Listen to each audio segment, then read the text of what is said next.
తెలంగాణలో హామ్ రోడ్లకు కేంద్ర ప్రభుత్వం గ్రీన్ సిగ్నల్ ఇచ్చింది. రాష్ట్రంలో 25,661 కోట్లతో రహదారి నిర్మాణ పనులకు ఆమోదం తెలిపింది. జాతీయ రహదారుల జాబితాలలో తెలంగాణ నుంచి 5 హైవేలకు చోటు దక్కింది. ఈ మేరకు రాష్ట్ర వ్యాప్తంగా 431 కిలోమీటర్ల రహదారుల నిర్మాణానికి అనుమతి లభించింది.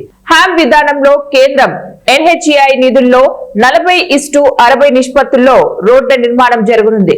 ఆర్మూర్ జగిత్యాల రహదారి 4 లేన్లుగా విస్తరిస్తూ అభివృద్ధి చేయనున్నారు. ఇక జగిత్యాల మంచిర్యాల హైవే విస్తరణకు 2,550 కోట్ల రూపాయలు మంజూరైంది.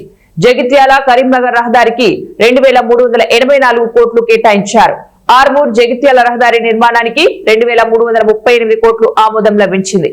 హైదరాబాద్ RRR ప్రాజెక్టుకు 15,627 కోట్ల నిధులు కేటాయించారు. మహబూబ్ నగర్ రాయచూర్ రహదారి 4 లేన్ గా విస్తరణకు 2,662 కోట్లు మంజూరు చేశారు.